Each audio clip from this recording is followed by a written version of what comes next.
I never thought a night shift at a rundown motel could turn my life upside down. But that was before I found myself standing in front of a worn-out door with the words, Ravenwood Motel, blinking weakly under the dim glow of a neon sign. The kind of place people avoid unless they have no other option.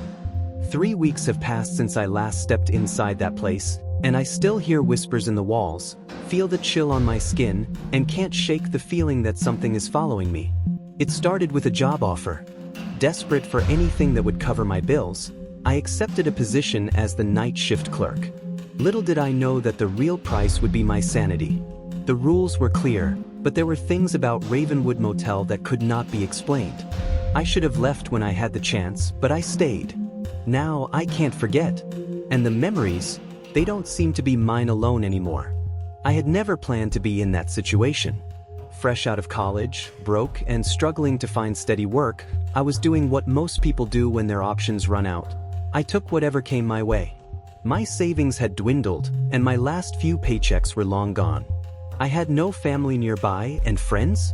They were too busy with their own lives to help. So, when I stumbled across a help-wanted sign on the window of Ravenwood Motel, I didn't hesitate. I needed money, and I needed it fast. I remember the first time I saw the motel. It wasn't anything special. Situated on the outskirts of a sleepy town, Ravenwood Motel seemed like the kind of place people drove by without a second thought. The building was worn down, with peeling paint on the walls and a flickering neon sign that hummed intermittently like it was about to give out at any moment. But it was cheap. The manager, Mrs. Elwood, as I would come to know her, offered me a bed to sleep in at no charge as long as I worked the night shift. It wasn't much, but it was all I could afford at the time. I could always leave, right? I had no reason to suspect there was anything wrong with the place. At first, it was just a job. Mrs. Elwood's face was the first thing I noticed. Pale skin, dark rings under her eyes, and her hair graying at the roots. She didn't look like someone who belonged in a dusty motel. She looked like she had been worn down by years of sleepless nights. When I showed up for my first shift, she handed me the keys and a folded piece of paper. I thought it was a set of instructions for the job, but when I looked closer, I realized it was a list of rules. "Follow them," Mrs. Elwood had said, her voice flat and emotionless. "They are for your own safety." I had nodded, not really understanding what she meant. But as the days turned into weeks, I came to realize how wrong I was to ignore the unease in her voice. I should have listened, but at the time, I was desperate. I needed the job. And for a while, everything seemed normal. It didn't take long to notice the peculiarities about the place. The way the fog seemed to settle over the hills every evening, blocking out the view of the town. The faint sound of rain, even when the sky was clear. The dampness that lingered in the air, no matter how high you cranked the heater in the office. Ravenwood Motel was isolated from everything, far enough from civilization that the only sounds were the wind and the occasional car that drove by at odd hours. I had seen motels like it before. The kind that had seen better days, now just hanging on with a desperate hope that someone might stop by. But there was something different about Ravenwood. Something about it made my skin crawl. Maybe it was the dim, flickering neon sign that cast an unsettling glow across the parking lot at night. Maybe it was the fact that half the rooms were boarded up, as if the motel itself was too tired to even house guests. I never saw anyone coming or going during my shifts, except for the occasional guest who appeared to be passing through. Yet, there was always this underlying sense of unease that clung to the place, as if it were waiting for something or someone. Even in daylight, the motel felt wrong. The long hallways, the peeling wallpaper, and the faint smell of mildew made it hard to shake the feeling that this place had been stuck in time, forgotten by the rest of the world. Every door in the hallway looked the same, each one locked tight behind its faded wood frame. There were no plants, no decorations, just the smell of old wood and cleaning supplies that couldn't quite mask the atmosphere of decay. I still remember the day Mrs. Elwood handed me the list of rules. It was late, just as my first night shift was about to begin. She had been quiet most of the evening, almost too quiet, but she was always like that. She was a woman of few words, and the ones she did speak carried a strange weight. As she handed me the keys to the front desk, she pressed the paper into my hand with a grim look in her eyes. "I know it seems strange," she said softly, "but these rules are non-negotiable. Do not break them. It is your responsibility to follow them, no matter what. You'll understand soon enough." I unfolded the paper. The rules were simple, but there was something about them that made the hairs on the back of my neck stand up. Never enter room 6. It is not rented to anyone. Ever. I had no reason to question this rule at first. Room 6 was always locked, and I never saw anyone go in or out. It seemed harmless enough. If you hear someone knocking after 1:33 a.m., do not answer. Ignore them. This one was odd. It was specific, 1:33 a.m. Why that exact time? And why knock? The motel was quiet enough that the idea of someone knocking in the middle of the night was unsettling. The front desk phone will ring at exactly 2:12 a.m. Answer it, but do not speak. Just listen until the line goes silent. This rule was the strangest of them all. The thought of answering a phone and not speaking made me feel uncomfortable. But it was on the list, so I obeyed. If a guest asks for a second key to their room, say no. This one seemed normal enough. I assumed it was just a policy to prevent anyone from doubling up on keys, but there was a strange finality in the way Mrs. Elwood said it. The pool must remain locked after midnight. Do not look inside, even if you hear splashing. The pool was one of the few places that was open to guests, but after midnight, it was locked. I never gave it much thought until I started to hear things late at night. The sound of splashing, but no one was there. If the ice machine dispenses anything red, unplug it immediately. This one was just absurd. The machine was old, and sometimes it would make strange noises, but red ice? What was that supposed to mean? Should you see a child wandering the hall after 3 a.m., do not interact. Just watch until they disappear. I had never seen a child wandering the hall, but the thought of it unsettled me. What child would be up at that hour, wandering a dark motel? At 5:55 a.m., leave a single room key on the counter. It will be gone by 6. If not, call the emergency number. This rule made me feel uneasy. I didn't understand what it meant. Why would a key disappear by 6 a.m.? And why was the emergency number on the list? My first shift went by quietly enough. The usual hum of the ice machine, the occasional car passing by, and the eerie quiet of the halls. But then, at exactly 2:12 a.m., the phone rang. I had been told about the rule, so I didn't speak. I just picked it up and listened. There was nothing on the other end but static, and a faint whispering that seemed to echo in the back of my mind. It lasted a few seconds, then the line went dead. I hung up, feeling a chill creep down my spine. It had been nothing, just a malfunction, I told myself. I tried to shake the feeling, but I couldn't. Something wasn't right, and I couldn't figure out why. The rest of the night passed in strange silence. The ice machine hummed constantly, its rhythm almost hypnotic, like it was trying to lull me into something. At one point, a guest checked in, quiet, disheveled, and odd. They didn't speak much. Just signed the register and took the key to room 3.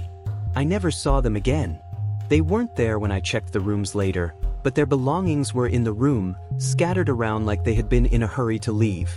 The second night was different. The air felt heavier, thicker, as if the weight of the rules was pressing down on me, suffocating any thoughts of normalcy. The walls of Ravenwood Motel seemed to close in, and I found myself checking the clock every few minutes. The clock in the office was old and cracked, the second hand ticking with a loud, almost accusatory sound. When I checked the list of rules again, I was struck by how specific they were, how personal they felt.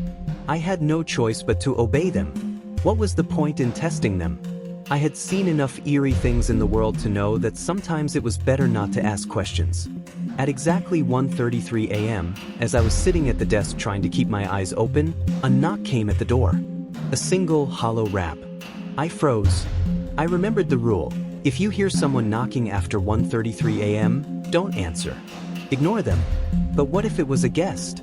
Or worse, what if someone needed help?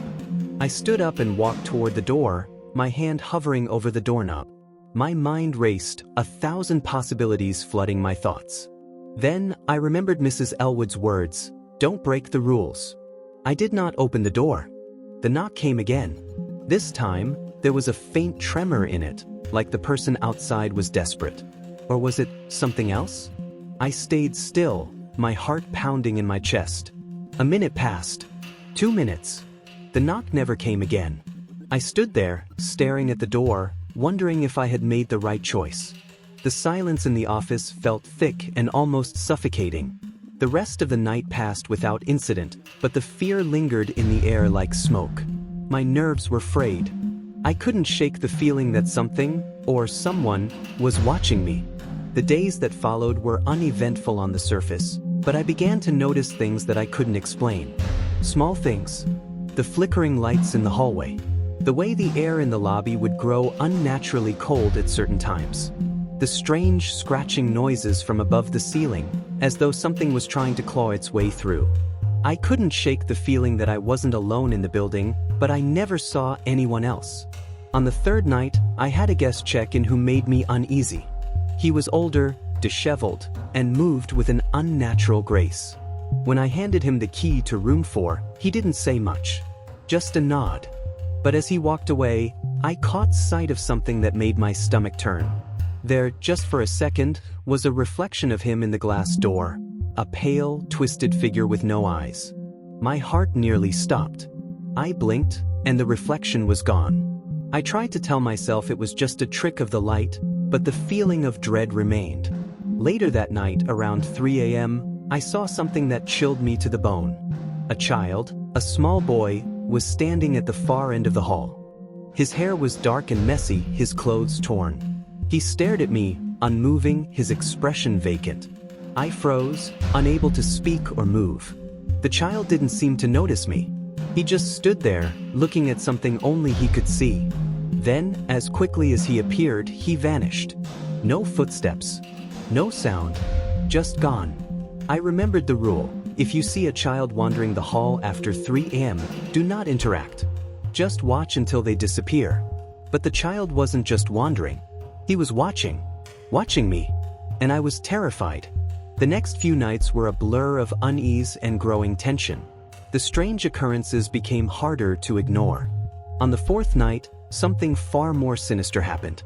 It was around 4 a.m., and I was standing behind the front desk, checking the security monitors. Everything seemed normal, except for one thing, the lobby sink. There was something in it, red, sticky like blood. I couldn't believe my eyes. I ran to the sink, my heart racing. The red liquid pooled in the basin, a faint glint of light reflecting off it. I froze. What was happening? Was someone hurt? But no one had been in the lobby recently. I remembered the rule. If the ice machine dispenses anything red, unplug it immediately. But this was no ice. This was blood, and there was no machine involved. I reached for the phone, but my hand shook as I picked it up. I dialed Mrs. Elwood's emergency number. The line clicked once, twice, and then went silent. I looked back at the sink. The blood was gone. I stood there in stunned silence, unsure of what I had just witnessed. My mind raced, but nothing made sense. On the 5th night, the rules I had been following without question were tested in ways I couldn't have anticipated. At exactly 12:30 a.m., a guest approached the desk with a strange request. He was tall, wearing a worn-out coat, and his eyes were dark. Too dark. Hollow. He asked for a second key to his room. I felt my throat tighten. I had read the rules. I knew the answer was no. But the guest seemed desperate. He leaned across the counter, his eyes boring into mine with a look that made my blood run cold. "I need it," he whispered, his voice rough. "I just need one more key. It's important." Everything in me screamed to refuse, to follow the rule. But there was something in his eyes that made me hesitate. I stared at him for a moment longer, and then I said it. No, he would not get a second key. He left without another word, but something about the encounter unsettled me. His presence lingered in the air like smoke. Something was wrong about him, but I couldn't quite put my finger on it. By the 6th night, it was clear that Ravenwood Motel was not just a rundown building. It was something much darker. That night, the very fabric of reality seemed to tear apart. The power went out at exactly 3:33 a.m. The lights flickered, then went black. I could feel the weight of the darkness pressing down on me as the air turned ice cold. I heard a distant knocking, coming from inside the lobby. I felt a chill in my bones. I remembered the rule: if you hear knocking after 1:33 a.m., ignore it. But this time, it wasn't just a knock. It was a pounding, desperate. Something, or someone, was on the other side of the door. I crept toward the door, my hand shaking as I turned the knob. The door creaked open by itself. Room SIX's door was wide open. I could see the faint outline of something inside, something that was not human. It stood there, a shadow among shadows. It did not move, but I could feel its presence. And then I heard the faintest whisper. Help! I had no choice. I followed the rules. Leave a key on the counter at 5:55 a.m. I did so, trembling, praying that it would all be over. I left Ravenwood Motel the very next morning. The chill never left my skin. I couldn't go back, not after everything I had witnessed. I checked out as quickly as I could, never once looking back at the building. But the strange thing was, the next morning, I found a room key on my pillow. I packed my things in a daze, not knowing whether I was still dreaming or if I had truly escaped. As I stepped out of the room, the phone rang. I didn't pick it up. I left Ravenwood Motel behind, but the whispers still haunt me. And sometimes, when I'm lying in bed, I hear them. A faint whisper through the walls, calling me back. I left Ravenwood Motel as quickly as I could. The air outside felt so different, cleaner, fresher, and free from the oppressive weight of the motel's lingering presence. I barely stopped to look back as I packed up my things in a daze, my movements robotic and hurried. The sun was beginning to rise, casting a faint light over the fog-covered hills that surrounded the motel. It was almost as if nothing had happened. Almost. The horrors of the night before still clung to me like a shadow. Each step I took away from that place felt like I was running from something that would never truly let me go. The rules. The whispers. The things I had seen and heard. They were with me now. I couldn't shake them. I managed to get a room at a nearby inn for the day, but sleep was out of the question. My mind wouldn't quiet down. Every time I closed my eyes, I saw the vacant expression of that child, the twisted figure of the guest who had asked for the second key, and the dark shape in room 6. I heard the knocking, the whispers, and the chilling sound of something scratching at the walls. Ravenwood Motel wasn't done with me, not yet. By the time the evening arrived, I decided I couldn't stay another night in that place. I packed up my belongings and checked out. My hands were shaking as I handed over the key to the inn clerk. He looked at me strangely, but I didn't care. I just needed to leave, to go somewhere, anywhere that wasn't Ravenwood Motel. I made my way home the next day, trying to put as much distance between myself and the nightmare I had lived. It wasn't just a place, it was something more. It was a haunting, something that went beyond the physical. I felt as though Ravenwood Motel had marked me, branded me with its curse. I tried to tell myself that it was over, that it was all in my head. After all, I had walked away from that place, right? There was no need to look back. But as soon as I stepped into my apartment, the phone rang. It was an old rotary phone, the one I had kept as a souvenir from years ago. It never rang unless someone was at the door, and the few calls it received were from telemarketers who were long forgotten. This time, though, it was different. I stood there, frozen for a long moment, just staring at the phone. My heart was pounding in my chest. I had learned to trust my instincts at Ravenwood, and right now, every instinct screamed at me to let it go, to ignore the call. But I couldn't. I picked up the receiver, my hand trembling. Hello. My voice barely made it past my lips. The line was silent for a long stretch of time. Then, just as it had been at Ravenwood, I heard the whisper. Low, almost imperceptible, but clear enough to send ice through my veins. Come back. I froze. The voice was familiar, the same voice that had whispered from room 6, the same voice I had heard in my nightmares. It was the voice of the motel itself, a malevolent presence that never truly let go of its victims. I slammed the receiver down, my breathing heavy. The room around me felt like it was closing in. The walls seemed to breathe, the shadows shifting unnaturally, just as they had at Ravenwood. I couldn't stay here. I couldn't let whatever this was follow me any further. I couldn't ignore it. I knew what I had to do. It was like a compulsion, something deep within me that pulled me back, stronger than my fear. Ravenwood Motel had marked me, and no matter where I went, it wasn't finished with me. It never would be. I drove back to the motel that same night. I didn't stop for food or rest. Every minute that passed only fueled my determination to finish what had started. When I arrived at Ravenwood, the fog was thicker than it had been before, swirling around the motel in strange, twisting patterns. The neon sign flickered weakly in the distance, casting an eerie red glow across the cracked pavement. I took a deep breath and stepped out of my car. The sound of the gravel crunching under my feet seemed too loud in the silence, but I pressed on, drawn to the front desk like a moth to a flame. Mrs. Elwood was there, just as I remembered, standing behind the counter with her pale, tired face. She didn't acknowledge me right away, but I could feel her eyes on me, as though she had been waiting for me all along. "You came back," she said, her voice as soft as the wind outside. "I knew you would." I didn't speak at first. Instead, I placed the room key on the counter, the one I had found in my pillow earlier. Mrs. Elwood took it from me, her fingers cold and stiff as she ran them over the worn key. Then, without another word, she slid the key into the drawer. "Now it's finished," she whispered. "You've come home." It was then that I saw it. The final rule. I had missed it before, hidden at the very bottom of the list, written in a different hand. It was just a simple line, but it was all I needed to know. "If you ever return, you will be the one who haunts Ravenwood Motel." The realization hit me like a ton of bricks. I had become part of the motel.